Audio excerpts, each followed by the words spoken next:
વરસાદ આવે તો સારું. તમારા ગામમાં છે કે નહીં કોમેન્ટ કરીને જરૂરથી જણાવો. અને અત્યારે આપણું આ શાક ઉકળી રહ્યું છે અને કોણે કળથીનું શાક બનાવ્યું છે એ પણ કોમેન્ટ કરતા રહેજો.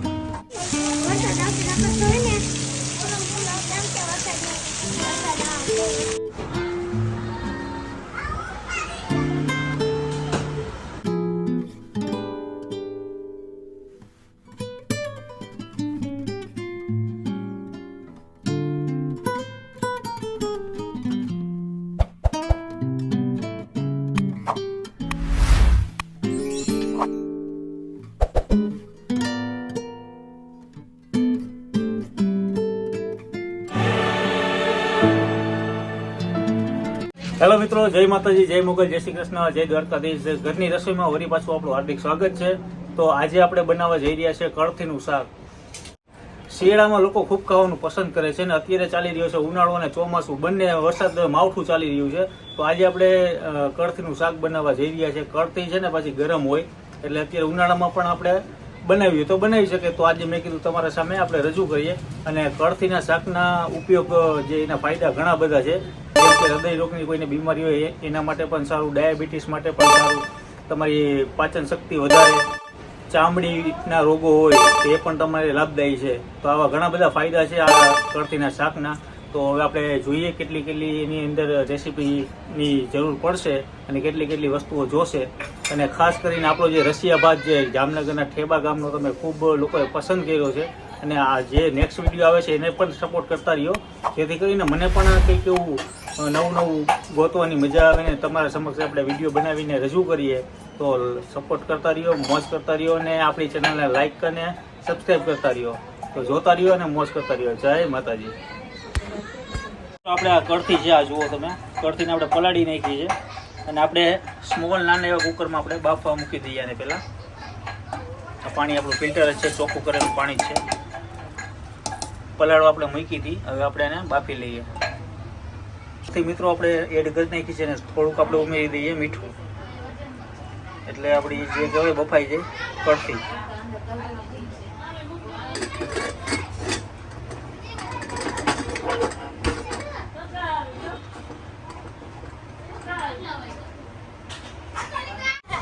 ને આજે અમારે પાણી આવી ગઈ વેકેશન કરવા. ક્યાં પડી ગઈ હતી? હે અમારી સામું તો જો, અમારી સામું જોયું. સસલું ક્યાં ગયું? કાનમાં પહેર્યું એક આ નાની ઝીણી ટાટા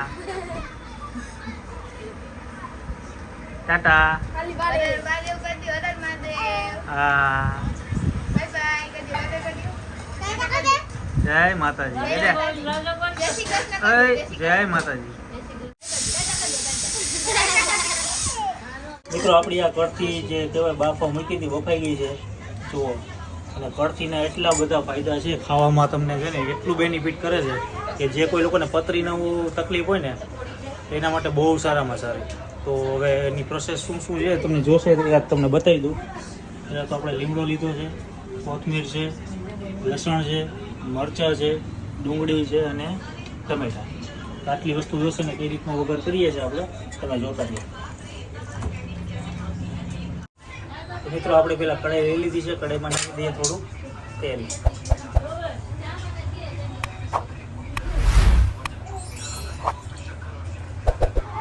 તેલ આવી ગયું છે, હવે આપણે પેલા રાઈ નાખીએ, પછી નાખીએ આપણે જીરું.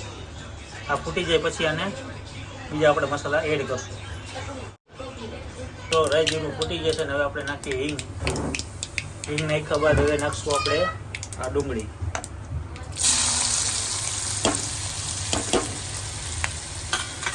ડુંગળી નાખીને પછી કરી નાખીએ આ બ્રાઉન થઈ જાય ત્યાં સુધી આને પાકવા દઈએ. મિત્રો હવે આપણે લીમડો એડ કરશું અને ઉપરથી નાખશું લસણ.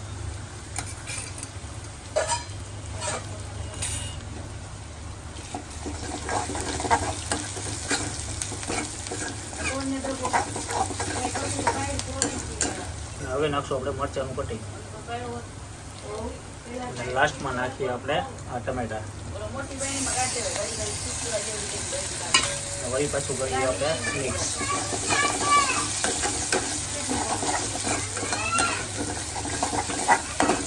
હવે નાખશું આપણે હળદર, થોડુંક 1 ચમચી ધાણા જીરું અને મરચું જેટલું તીખું ખાઈ શકતા હોય એટલું તીખું. કળથીને મિત્રો આપણે 2 થી 3 પાણીમાં આપણે ધોઈ નાખી હતી, પછી આપણે બાફવા મૂકી હતી. તો આને પાછું કરી નાખીએ આપણે મિક્સ.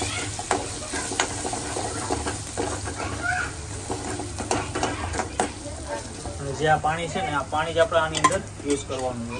જો આવી રીતે આપણે આ કળથી નાખી દઈએ.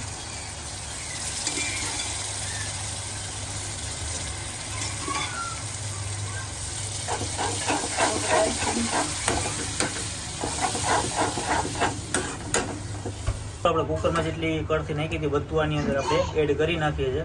કારણ કે મીઠું હવે નાખવાનું બાકી છે. મીઠું આપણે સ્વાદ અનુસાર જ નાખશું, કારણ કે પહેલી વાર આપણે જે બાફવામાં આપણે મીઠું નાખ્યું હતું, એટલે સ્વાદ અનુસાર તમે ઉપરથી મીઠું એડ કરી શકો છો. પછી આને હલાવીને 5 થી 6 મિનિટ સુધી આને પાકવા દઈએ. મિત્રો અત્યારે માવઠું પડી રહ્યા છે, જે આંબાલાલ ભાઈએ અગ્રી કરી છે કે ભાઈ 5 થી 10 તારીખની અંદર ઘણી બધી ગુજરાતમાં તમારે માવઠું આવવાની શક્યતા છે અને ઘણી બધી જગ્યાએ વરસાદ પડી પણ ગયો છે. તમે કયા ગામથી વિડીયો જોશો ને તમારો વરસાદ પડ્યો છે કે નહીં, મને કોમેન્ટ જરૂરથી કરજો. કારણ કે અત્યારે તો અમદાવાદ, બોટાદ, પછી અહીંયા રાજકોટ, પછી જામનગર બધે હવે એંધાણ છે. હવે અહીંયા મોરબી ક્યારે આવે એની વેટ કરી છે. ને ગરમી તમે જોઈ રહ્યા છો અત્યારે ભયંકર પડી રહી છે ને ભાઈ સહન નથી થતી એટલી ગરમી છે. કારણ કે હમણાં આજકાલમાં જ મારો વિડીયો ઇન્સ્ટાગ્રામમાં તમે જોયો છે કે 43 ડિગ્રી હતું બપોરના ટાઈમે. એટલે વરસાદ આવે તો સારું. તમારા ગામમાં છે કે નહીં કોમેન્ટ કરીને જરૂરથી જણાવો. અને અત્યારે આપણું આ શાક ઉકળી રહ્યું છે અને કોણે કળથીનું શાક બનાવ્યું છે એ પણ કોમેન્ટ કરતા રહેજો. જય માતાજી. મિત્રો આપણું આ કળથીનું શાક ઓલરેડી થઈ ગયું છે તૈયાર. હવે આપણે આની ટેસ્ટિંગ કરીએ અને તમને રિવ્યૂ આપીએ અને ઉપરથી શણગાર કરી દઈએ. જ્યાં સુધી કોથમીરનો શણગાર ના થાય ત્યાં સુધી શાકનો ઉઠાવ ના આવે. હવે ટેસ્ટિંગ કરીએ અને તમને રિવ્યૂ આપી કે કળથીનું શાક કેવું બન્યું છે.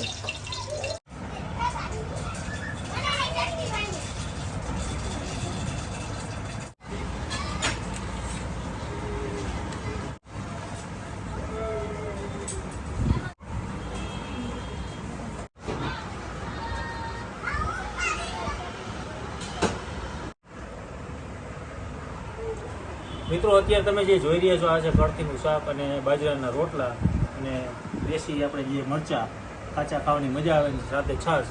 અને કળથીનું શાક છે એટલું ઉપયોગી છે શરીર માટે, જેમ કે હૃદયના રોગની કોઈને બીમારી હોય, ડાયાબિટીસ હોય અથવા શક્તિ માટે આ તમને ઉપયોગી છે. અને ખાસ કરીને પથરીની જે કોઈને તકલીફ હોય એના માટે તો આ ખાસ ખાવા જેવું છે. શિયાળા માટે શિયાળા સિઝન આવે અને શિયાળા સિઝનમાં તો ખૂબ લોકો ખાય છે. અને અત્યારે ચાલી રહ્યો છે ઉનાળો, તો ઉનાળામાં ગરમ વસ્તુ છે એટલે આપણે બહુ ઓછી ખાઈએ છીએ. બાકી શિયાળામાં તો આનો ઉપયોગ બહુ જ થાય છે. હવે આપણે ટ્રાય કરીએ બાજરાના રોટલા સાથે. આજે ટ્રાય કરીએ બાજરાના રોટલાનું અને કળથીનું શાક.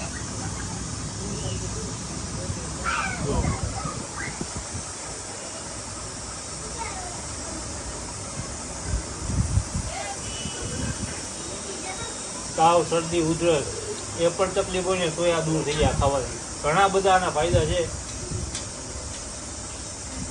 આ ચોળીને ખાવાની મજા કંઈક અલગ જ છે. હું હમણાં ચોળી જ ખાઈશ અને સાથે જે મરચાં.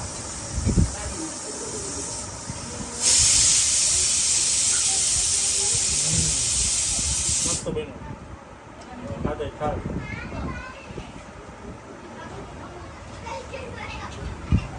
કોને કોને આપણી રેસીપી ગમે છે, જો કંઈ તકલીફ જેવું લાગે કે તમને કે રાજભાઈ હવે કંઈક નવું બનાવો અથવા કંઈક વિડીયોમાં તમારી ભૂલ છે તો મને ચોક્કસથી કોમેન્ટ કરજો. અને 1-2 કોમેન્ટમાં હતી કે નખમાં થોડીક મેલ છે ને આવું છે, એટલે બધું જો અત્યારે કમ્પ્લીટ જ છે. એ બધી આપણે જે કોમેન્ટ કરો તો મને ખ્યાલ હશે. બાકી ઉતાવળમાં રેસીપી બનતી હોય એટલે યાદ ના આવે, ભૂલે જવાય. કઢાઈ ક્યારેક કઢાઈની કોમેન્ટ હતી એકની, રેસીપી તો સારી છે પણ કઢાઈ કાઢી છે, એટલે એવું નાનું મોટું ચાલ્યા રાખે. બાકી સપોર્ટ કરતા રહેજો. જય માતાજી, જય મોગલ, જય શ્રી કૃષ્ણ, જય દ્વારકાધીશ.